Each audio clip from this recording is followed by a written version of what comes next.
Session में आप लोगों का स्वागत है। गति ये हमारा चैप्टर चल रहा है और आज जो ये सेशन है इसमें हम वृत्तीय गति के बारे में बात करेंगे। अभी तक जो हम देख रहे थे वो क्या था, हमारा गति एक सीधी लाइन में जा रही थी, रोड पर हम देख रहे थे और उसमें हम ये देख रहे थे कि जब उसमें त्वरण क्रिएट होता है तो वो हमें एक ग्राफ से हम उसको रिप्रेजेंट कर सकते हैं। लेकिन जब कोई वस्तु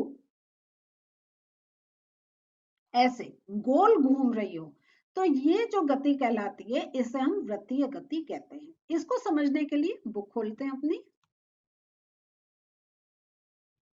तो एक समान वृत्तीय गति को समझने के लिए हम क्या करते हैं कि जब वस्तु के वेग में परिवर्तन होता है तो हम ये कहते हैं कि वस्तु त्वरित हो रही है। त्वरण तो यही होता है ना, जब वेग में परिवर्तन हो रहा है ना। नहीं, अगर वेग में परिवर्तन नहीं हो रहा है तो आपको याद है हमें ग्राफ बिल्कुल सीधे स्ट्रेट लाइन मिलता है, और जब वेग में परिवर्तन होता है तो हमें ग्राफ ऐसे हम तिरछा लाइन से देखते हैं। और ये जो वेग में ये जो परिवर्तन होता है, वेग के परिमाण या गति की दिशा या दोनों के कारण हो सकता है। तो यहाँ इसको पहले आप मार्क कर लीजिए कि वेग में परिवर्तन क्यों होता है। तो ये वेग में के परिमाण में अगर कोई वो डिफरेंस आ रहा है या गति की दिशा या दोनों के कारण हो सकता है।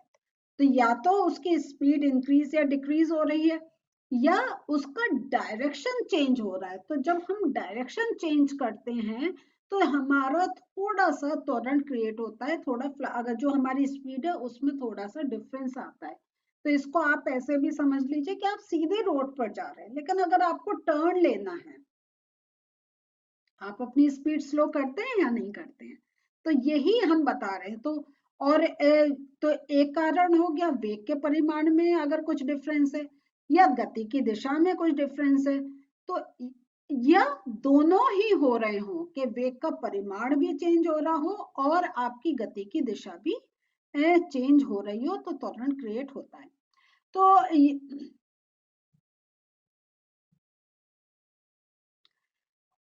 अब हम जो आपसे यहाँ पे वो कह रहे हैं कि आपको एक एग्जाम्पल सोचिए कि जिसमें कोई एक वस्तु अपने वेग के परिमाण को नहीं बदलती है लेकिन अपनी गति की दिशा को बदल लेती है। ऐसा कुछ होता है? चलिए इसके बारे में सोचते हैं। तो अगर हम ये देखते हैं कि कोई एक बंद पथ है, अभी तक तो हम सीधी रोड ये सब एक डिस्कस कर रहे थे, अब हम कह रहे हैं कोई एक बंद मार्ग है और उस पर एक वस्तु की गति का आप ऐसे ले, ये देखिए ये आयताकार है तो वो ऐसे घूम रहा है, कोई व्यक्ति ऐसे ऐसे ऐसे, तो ये आयत उसमें वो चल रहा है। तो अब हम देखते हैं कि जब वो ऐसे आयताकार में जब कोई भी व्यक्ति या कोई एथलीट कोई भी अगर उसमें चल रहा है तो हम उसमें ये देखते हैं कि उसने 4 बार अपनी गति की दिशा को चेंज करा है या नहीं है। 4 बार गति की दिशा को चेंज करा कि वो ए से चला, यहाँ पे उसने दिशा चेंज करी, फिर चला, फिर दिशा चेंज करी और फिर दिशा चेंज करी। तो यहाँ हम देखते हैं कि उसने अपनी गति की दिशा चेंज करी। अब अगर हम ये मान लें कि ये आयताकार नहीं है और हमने इसको षटकोणीय हेक्सागन उसमें कर लिया, तो देख रहे हैं फिर भी हम देखेंगे उसकी दिशा चेंज हो रही है, 1 2 3 4 5 6। तो षटकोणीय में हमें क्या मिल रहा है, उसने 4 बार अपनी दिशा चेंज करी। और इससे अगर हम और इसको अब षटकोण से पहले मतलब 4 हमने उसके कोने दिए, फिर 6 दिए, अब हमने 8 दे दिए, तो हम तब भी देखते हैं कि उसकी दिशा में परिवर्तन हो रहा है। तो यहाँ जो हम देखते हैं कि पथ की भुजाओं की संख्या में जैसे जैसे हम एक वृद्धि करते चले जा रहे हैं, उसकी जो मुड़ने की जो दिशा चेंज करने की जो संख्या है वो भी एक इंक्रीज होती चली जा रही है, उसमें भी हम वृद्धि देख रहे हैं। तो अगर हम अनिश्चित रूप से अगर हम डायरेक्शन चेंज करते रहें तो क्या होगा वो जो लंबाई है वो घटकर एक बिंदु का रूप ले लेगी, क्योंकि देख रहे हैं ना आप यहाँ पे कितना डिस्टेंस था, अब यहाँ पे देखिए डिस्टेंस कम होता चला गया। तो अगर हर डायरेक्शन में, मतलब हर एक पॉइंट पे हम दिशा का चेंज करते चले जाएं, तो क्या होगा, इसकी लेंथ एक कम होती चली जाएगी और अल्टीमेटली क्या होगा, वो लेंथ नहीं, वो एक बिंदु का रूप ले लेगी। और जब वो बिंदु का रूप ले लेगी तो वो एक वृत्तीय पाथ बना लेगी, एक सर्कुलर पाथ अपना बना लेगी। तो ये जो हम देखते हैं कि जब इतने पास पास अगर हम लगातार डायरेक्शन चेंज करते जाएं तो जो एक ये जो मोशन अब जो होगा उसको हम एक कहेंगे वो एक सर्कुलर मोशन हो रहा है, वो एक वृत्तीय पथ पर चल रहा है। तो अगर एथलीट एक वृत्तीय पथ पर नियत परिमाण वाले वेग के साथ दौड़ता है तो उसके वेग में परिवर्तन केवल गति की दिशा में परिवर्तन के कारण।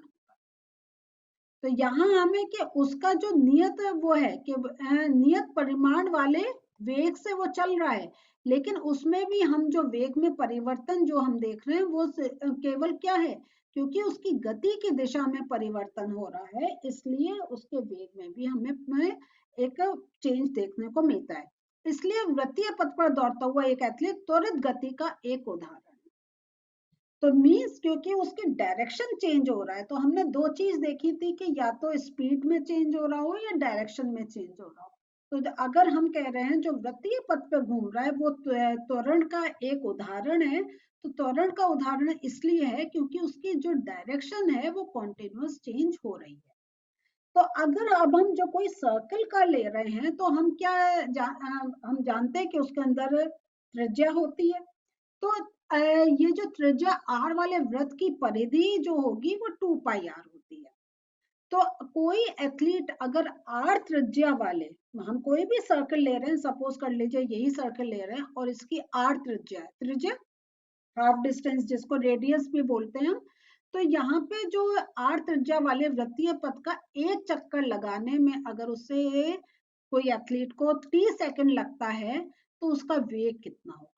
वेग को हम कैलकुलेट करने के लिए फॉर्मूला फिर हमारा बनता है v is equal to 2πr upon t. यहाँ पे आपका पाई मिसिंग है, तो ये यहाँ पे मैं आपको नोट्स में भी दिखाऊंगी, लेकिन अपनी बुक में आप ये जो पाई लिखा है ना ये लिख लीजिए, यहाँ पाई आपका मिसिंग है। तो ये v is equal to 2πr upon t. तो जब एक वस्तु वृत्तीय रास्ते पर एक समान चाल से चलती है तो उसकी गति को हम एक समान वृत्तीय गति कहते हैं। तो एक समान वृत्तीय गति का अर्थ यह हुआ कि उसके अंदर एक्सेलरेशन, त्वरण क्रिएट हो रहा है। तो यहाँ पे दूसरा जो है,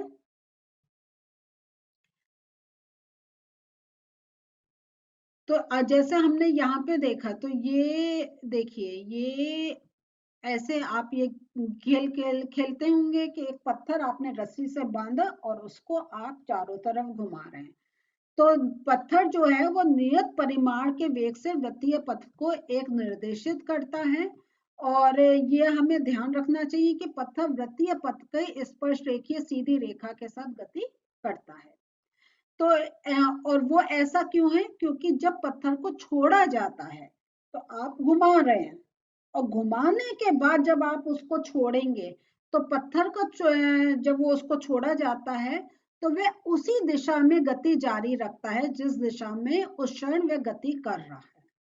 तो जब आप उसको घुमाएंगे और फिर जब करेंगे तो आप देखेंगे कि वो उतने ही उससे वो आगे जाएगा। तो इसलिए हमें क्या एक पता चलता है कि पत्थर को वृत्तीय पथ पर घुमाया जाता है तो उसकी गति की दिशा प्रत्येक बिंदु पर वो परिवर्तित होती रहती है। तो क्योंकि यहाँ पे जब हम घुमा रहे हैं तो हर उस पर अगर कहें प्रत्येक बिंदु पर उसकी जो स्पीड है वो परिवर्तित हो रही है, तो वो ही जब हम आगे भेजते हैं तो उसकी वो जो स्पीड होती है वो भी परिवर्तित होती है। तो यहाँ पे जैसा आपका डिस्कस थ्रो या गोला फेंकने का ये जो होता है, तो तो आपने देखा होगा कि जो प्लेयर होता है वो थोड़ा सा अपने ऐसे शरीर को ना थोड़ा सा झुककर और वो अपने को पहले खूब घुमाता है और फिर वो क्यों घूमता है, जैसे उसको वृत्तीय गति प्रदान हो सके, वो जो उसके हाथ में बॉल है उसको वो गति प्रदान हो सके और तब वो जब थ्रो करे तो उसके अंदर उतनी गति रहे कि वो दूर जाके गिरे। तो ये अगर हम देखें हमारा है तो ये स्पोर्ट, लेकिन इसमें साइंटिफिक रीजन है कि क्यों जो प्लेयर है वो चारों तरफ थोड़े से चक्कर काट के और तब उसको फेंकता है। तो कोशिश उनकी क्या रहती है कि उतने वेट के साथ वो जितना भी घूम सकते हैं उतना घुमाएं जैसे उसके अंदर वो वृत्तीय गति मिल पाए। तो और अगर हम वृत्तीय गति की बात करें तो हम जैसे चंद्रमा एवं पृथ्वी की गति, ये वृत्तीय गति आ गई। पृथ्वी के चारों ओर वृत्तीय कक्षा में घूर्णन करता हुआ एक उपग्रह वृत्तीय पथ पर नियत चाल से चलता हुआ साइकिल सवार इत्यादि। तो यहाँ ये मार्क कर लीजिए कि अगर आपको थोड़े से उदाहरण चाहिए। तो वृत्तीय गति बच्चों क्या होती है, जब एक वस्तु वृत्तीय रास्ते पर एक समान चाल से चलती है तब उसकी गति को एक समान वृत्तीय गति कहा जाता है। और वृत्तीय पथ पर वेग, ये मैंने आपको करेक्ट फॉर्मूला दिखाया है, v is equal to 2πr/t। तो ये आपका पाई आपकी बुक में मिस है, इसको आप लिख लीजिएगा। तो बच्चों आज हम लोग का ये सेशन में हमने वृत्तीय गति के बारे में पढ़ा और इसके साथ साथ हमारा जो चैप्टर है वो भी कंप्लीट हो गया है। हाँ, ये जरूर है, इसमें बहुत फॉर्मूलेस हैं। तो जैसा मैंने आपसे कहा था कि एक पेज पर आप सारे इसके फॉर्मूलेस लिखें, तो सबसे पहले आप कोशिश करें कि वो आपको याद रहे। आप किसी दो फॉर्मूले में आपस में मिक्स नहीं करें, कहाँ v is equal to u plus a t है, कहाँ हमें त्वरण क्या लिखना है। तो हमारे कौन कौन से हम लोगों ने फॉर्मूलेस जो पढ़े हैं, तो वो सारे आपको एक मिक्सअप नहीं होने चाहिए। सबसे पहले उन्हें याद रखें, उसके बाद आपको ध्यान रखना है कि ये फॉर्मूले आपको कब कौन सी कंडीशन में अप्लाई करने हैं, कि क्या कैलकुलेट करना होगा, तो कौन सा आपको एक ये वो वाली समीकरण आपको लिखनी पड़ेगी। तो और तीसरा, जो ग्राफ हमने आपको समझाया है तीनों समीकरण से रिलेटेड, उनको ध्यान रखें। और क्योंकि अभी जब हम थोड़े प्रश्न उत्तर करेंगे तब आप देखेंगे कि इस अगर आपको ग्राफ नॉलेज होगी तो आप आसानी से प्रश्नों के उत्तर दे सकते हैं। और फिजिक्स में बच्चे कोशिश ये करते हैं थ्योरेटिकल नहीं मिले, ग्राफ वाले मिल जाएं, न्यूमेरिकल मिल जाएं, पूरे नंबर मिलते हैं और कुछ हमें बस एक हमें समीकरण याद रखनी है, बाकी तो सब हम इजिली कैलकुलेट कर सकते हैं। तो प्रैक्टिस करेंगे तो आपको जरूर इजी लगेगा। तो अगले सेशन में प्रश्न और उत्तर के साथ मिलते हैं फिर से। बाय।